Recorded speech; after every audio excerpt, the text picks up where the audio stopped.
When my mother sent me the text that ended everything, "Don't come home. It's done between us." That same night, I learned my brother had stolen my life's work, and my father had helped him do it. They thought I'd keep paying their debts forever, that I'd stay the invisible daughter signing checks in the dark. But silence has a way of collecting interest, and one day, it comes due. If you've ever wondered what happens when the forgotten child finally stops forgiving, keep watching. Because that night wasn't the end of our story. It was the moment everything quietly began to unravel. I grew up in a house that smelled like garlic and ambition. Clarkson Bistro Group wasn't just our family business, it was our identity. 5 restaurants scattered across Oregon, each one named after a relative. Each one meant to prove that my father's empire was built from family values. Except those values never seemed to include me. At the dinner table, hierarchy wasn't just implied, it was plated.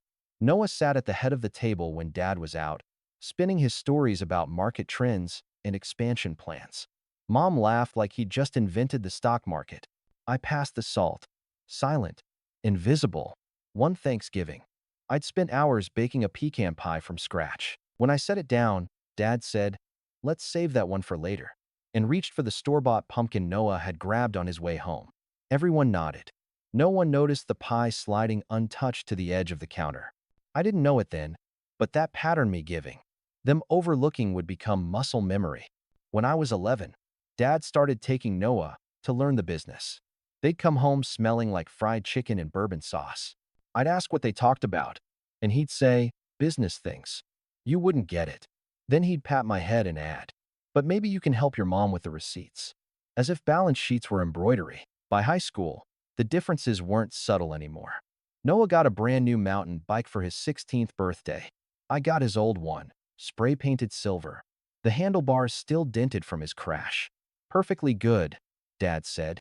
When I made honor roll, Mom smiled but didn't look up from peeling potatoes. When Noah got a B in economics, they threw a dinner at the bistro to celebrate his potential. I learned early to live off scraps of praise.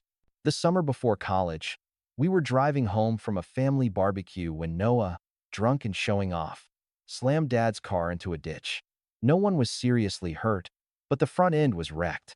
I was the one who called the cops. I thought telling the truth mattered. The next day, Dad's voice cracked like a whip. "You don't embarrass family in public, Emma." Noah didn't apologize. He didn't have to. By dinner, Dad had already bought him a replacement car. That night, I sat on the porch swing, the smell of gasoline still clinging to my hair, wondering if honesty was just another word for disloyalty. When my acceptance letter to the University of Washington's design program arrived, I ran through the house barefoot, waving it like a flag. "Full scholarship," I said, out of breath. Dad barely looked up from his ledger. "If you walk away from the restaurants," he said, "you walk away from this family." Mom stood behind him, lips pressed so tight I could see the whitened edges. She didn't say, "I'm proud of you." She just nodded behind him like punctuation to his sentence. So I walked. Seattle was gray, hungry, alive.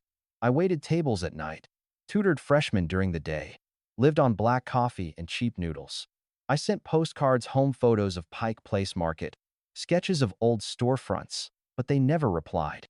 Still, every semester, I mailed one anyway. Hope was a habit I hadn't learned to break yet. When I graduated, I came home just once for Mom's birthday.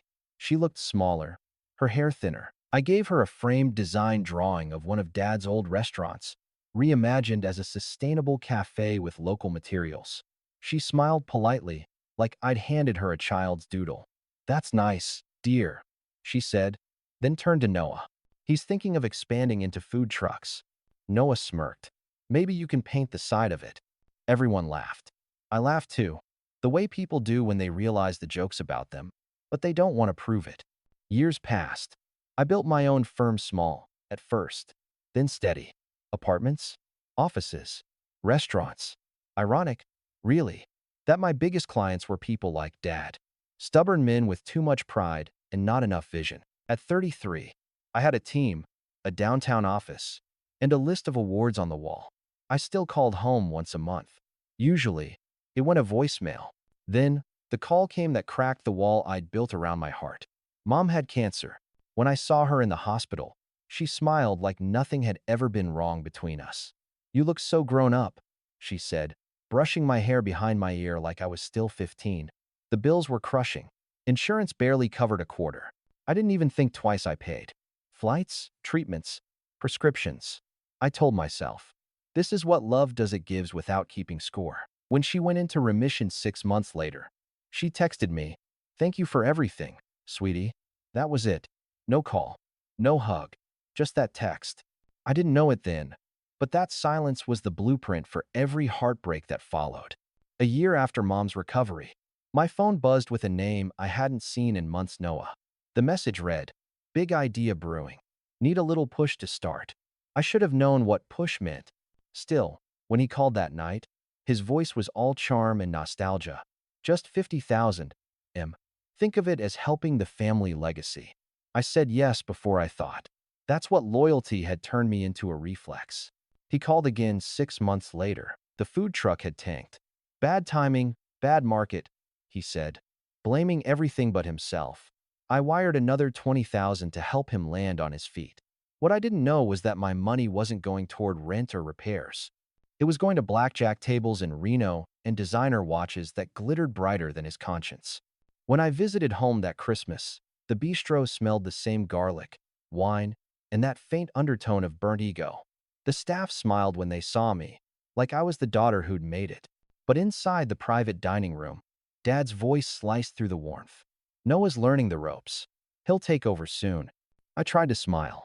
"That's great." He didn't notice the way my hands twisted in my lap. Mom poured me wine, her hand trembling slightly. I noticed the diamond on her finger was gone. "Sold it," she said softly when Dad wasn't looking. "For payroll." Then she added, "Don't tell your father." That night, I stood outside, breath visible in the freezing air. I wanted to tell her she didn't have to hide from him or from me. But every time I opened my mouth, years of silence pushed the words back down. I threw myself into work after that. My firm started landing real contracts, restaurants, of all things. Irony followed me like a shadow. My biggest project was an eco-renovation concept.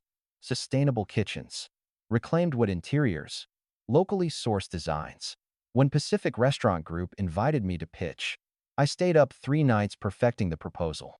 And because I still craved their approval, I emailed the draft to Dad first. "Thought you might have insights," I wrote. He didn't reply. But a week later, Noah posted a photo on LinkedIn, him standing in one of Dad's bistro kitchens, holding a design board that looked eerily familiar. My design, my fonts, my layout. The caption read, "Proud to present our sustainability vision for Clarkson Bistro Group." My stomach turned cold. I called him. He answered on speaker, laughter echoing behind him. "Oh, come on, Em. It's all family, right? Did you steal my proposal?" He chuckled. "Relax. It's good PR. You should be flattered." Dad came on the line, his tone clipped. "Don't be dramatic. Your brother's just helping the business evolve." Helping. That word tasted bitter. I didn't sleep that night. Every draft, every sleepless hour, every unpaid favor suddenly felt like an invoice I'd never collect on. But by morning, I decided to let it go.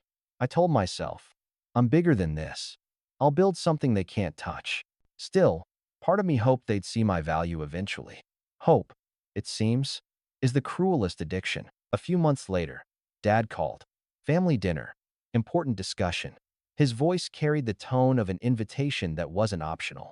I convinced myself it meant reconciliation, that maybe, finally, they'd ask for ideas instead of money. I wore my best coat and brought the latest version of my proposal in a crisp folder. Dinner was quiet at first. Too quiet. The only sounds were silverware and the faint hum of jazz from the speakers. I started to speak then. Dad cleared his throat. "Everything we've built, Emma, needs a future. Your brother is that future." Noah leaned back, smug. "Guess that makes me CEO." I laughed, thinking it was a joke. But no one else did. Mom's eyes flickered toward me, then back to her plate. I set my fork down. "So, what about me?" Dad didn't look up. "You made your choice years ago when you left." Noah's grin widened. "Guess you should have stuck around." I remember staring at the chandelier above us, the light refracting through crystal, scattering across the table like tiny knives. Something inside me shifted that night, not broke, just realigned. When dinner ended, I drove home in silence. the taste of burnt sugar and resentment coating my tongue. I tried to shake it off, tried to tell myself I was imagining things. But a week later, when I went back to my parents' house to retrieve an old portfolio, I heard them talking. Dad's voice, low but sharp. Everything goes to Noah. The house, the restaurants, the accounts. Emma's had enough from us already. Mom's voice was smaller.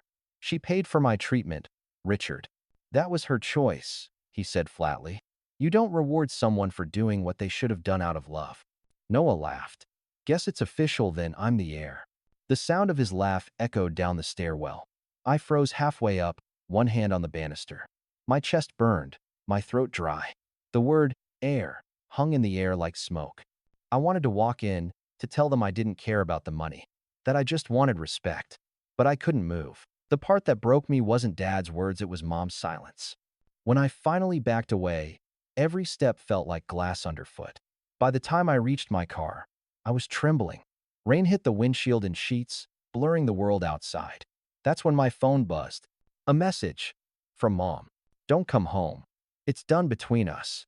No punctuation, no explanation, just finality. I stared at it until the screen dimmed, until my reflection disappeared. Then I whispered to the dark, got it.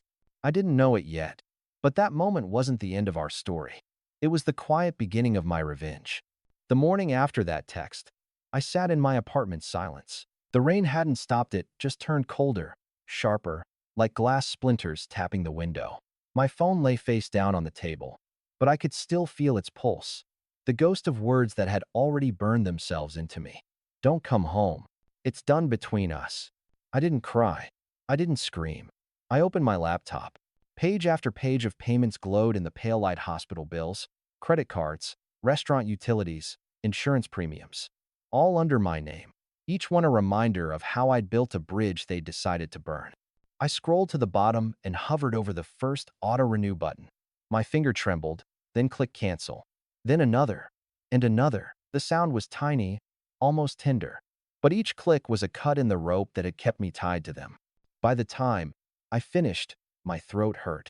Not from crying, just from holding it all in. That night, I slept for the first time in weeks. The next morning, my phone exploded with missed calls.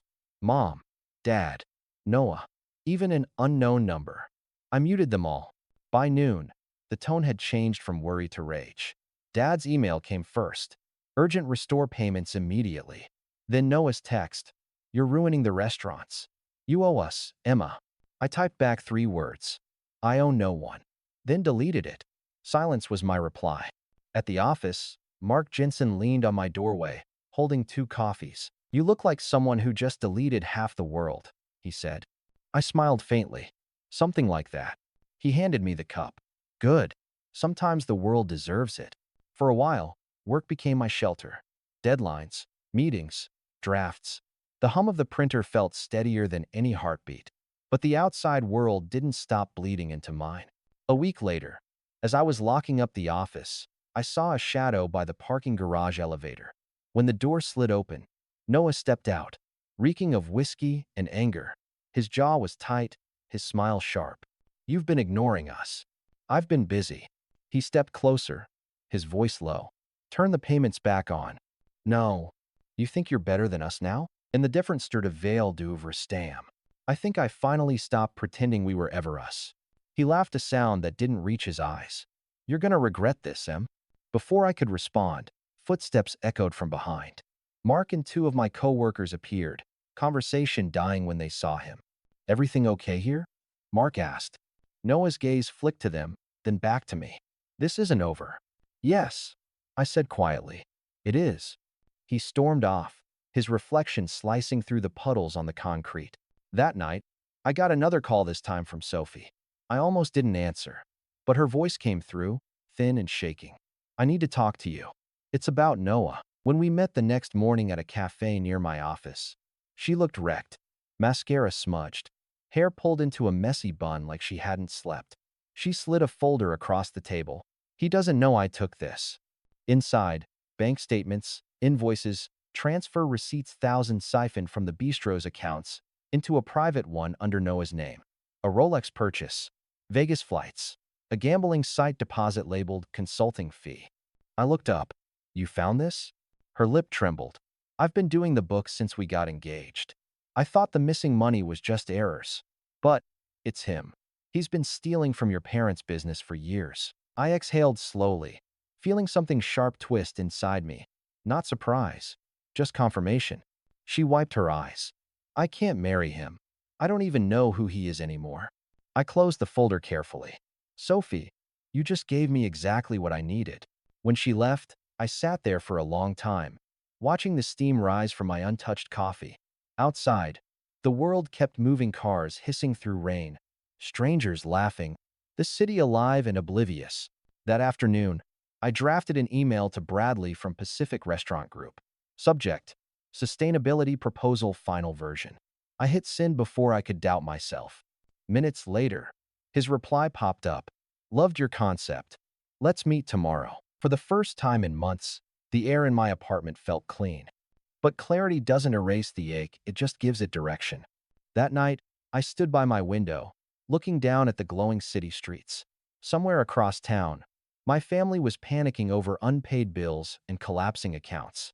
I could picture Dad pacing, Mom crying quietly, Noah yelling at both. I should have felt guilty. Instead, I felt still, a calm that wasn't peace yet but close enough to recognize. The next morning, the world smelled like rain and burnt coffee. I sat in my office early, the city still half asleep. My inbox blinked with one new message: Bradley, Pacific Restaurant Group. Subject: Loved your concept. Can we discuss partnership? For a full minute, I just stared at it, heartbeat steady for the first time in years. The project my family mocked was about to become a $500,000 contract. At 8:17 a.m., my phone started ringing again. Mom, then Dad, then Noah. 37 calls in less than an hour. I let them ring, one after another, until the sound became background noise like static from an old TV. By noon, the calls turned into threats. Dad emailed again. Your childish stunt is destroying the business. Noah texted. You think you're clever? You're nothing without us. Then another. Fix this, or I will. I muted everything. I poured another cup of coffee and whispered to myself. I already did. That night, the elevator in my building opened to reveal a different kind of quiet. The city lights flickered through the glass, reflecting like broken gold. When I stepped out of the garage, someone called my name. Emma. Noah again. Sober this time, but that made him more dangerous. He leaned against my car, rain dripping off his leather jacket. You ruined us, he said. No, you did. He laughed, low and bitter. You think they'll forgive you when they find out what you've done? Cutting off Mom's insurance? She cried for hours. I swallowed hard. She made her choice. I just stopped funding it. He stepped closer. Too close. You always had that martyr thing, didn't you? Playing the victim while you stab people in the back. I didn't stab anyone. I said evenly. I just stopped bleeding for you. His eyes narrowed. For a second, I thought he might hit me. But then headlights swept across the lot. Mark Jensen's SUV pulled in, two other coworkers behind him, laughing about something until they saw us. The laughter died instantly. Mark rolled down his window. Everything okay here? Noah's jaw tightened. This isn't over. Yes, I said quietly. It is. He shoved off my car and disappeared into the rain. The next morning, the cafe across from my office was unusually crowded. I spotted Sophie sitting by the window again, eyes red, clutching that same folder. She looked up when she saw me and gave a small nod. He's worse than you know, she said as I sat down. Your father's been covering for him. He knows about the missing money. He just can't admit it. I blinked. He knows? She nodded. I found emails between them. Richard telling Noah to handle it quietly before investors notice. They've both been moving funds around for months. But now that you canceled everything, there's nowhere left to hide it. The words hit me like a slow punch. My father had known. He hadn't just chosen Noah, he protected him and thrown me to the wolves to keep their secret intact. Sophie reached into her purse and slid over a thumb drive. Everything's on here. I don't care what you do with it. I just can't carry it anymore. I looked at her, at the quiet devastation on her face, and realized we were both casualties of the same disease: loyalty to men who mistook it for obedience. That night, I opened the files. Transfers, forged invoices, falsified signatures. I read until the words blurred. Every line confirmed what I'd known in my bones for years. My father would rather protect a guilty son than acknowledge a capable daughter. I could have gone to the police right then, but revenge deserved precision, not impulse. 2 days later, Dad texted again. Family meeting. Tomorrow. 2 p.m. Bridge Cafe. No greeting. No please. Just a command. Perfect. That evening, I stood by my window watching the city shimmer in the rain. My reflection looked different, colder, clearer. The kind of calm that happens before a storm changes direction. I thought about every click I'd made canceling those payments. Every time I'd bitten my tongue instead of defending myself. Every time I'd let silence protect their comfort. Tomorrow, that silence would end. They wanted obedience. I'd give them honesty instead. What they didn't know was that I was walking into that cafe not to beg but to bury. Bridge Cafe smelled like burnt espresso and rain-soaked coats. It was the kind of place where light came in low and golden, turning steam into halos above chipped mugs. My father sat facing the door, like a man waiting for an employee he planned to fire. Mom was beside him, pale and tired, her pearls missing, fingers twisting a napkin to shreds. Noah leaned back in his chair, scrolling his phone like none of this mattered. When I walked in, 3 pairs of eyes lifted at once. Dad's voice cut through the clatter of dishes. "You're late. Traffic," I said. It wasn't true. I'd parked 2 blocks away and watched them through the window, first the same choreography of control I'd known since childhood. I took the seat across from them, calm, hands folded on the table. Richard leaned forward. "Do you realize what your little tantrum has done? We're drowning in bills. Payroll's behind. Utilities are overdue. Your mother's health insurance," I interrupted, softly, "was paid by me for years." He blinked. "And look where your interference got us." Mom tried to smile. "Sweetheart, we can fix this. Just turn the payments back on. We'll start fresh." I stared at her hand, reaching for mine, and pulled back before our skin could touch. "No." Her face fell. Noah chuckled under his breath. "Told you she'd play the victim." My eyes flicked to him. "You stole from the restaurants, Noah." He froze for a second, then smirked. "That's ridiculous." "Is it?" I reached into my bag, pulled out a manila envelope, and set it on the table. "Go ahead. Open it." He hesitated. Dad reached first. Inside were printed statements, bank transfers, receipts, credit card records, all neatly labeled and highlighted. Dad's face drained of color as he flipped through the pages. "Where did you get this?" "From someone who finally got tired of cleaning up your mess." Mom whispered, "Sophie." I nodded. "Smart woman.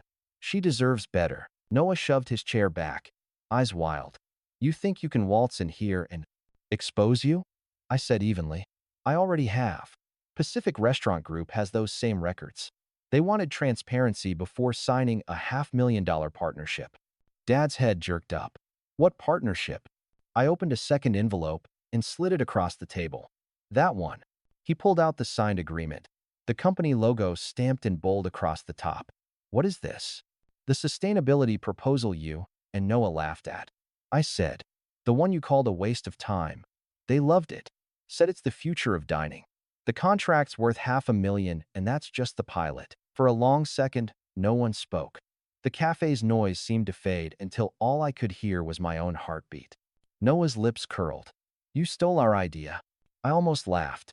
"No. I offered it. You rejected it. Big difference." He slammed his hand on the table, making the coffee cups jump. "You're destroying this family."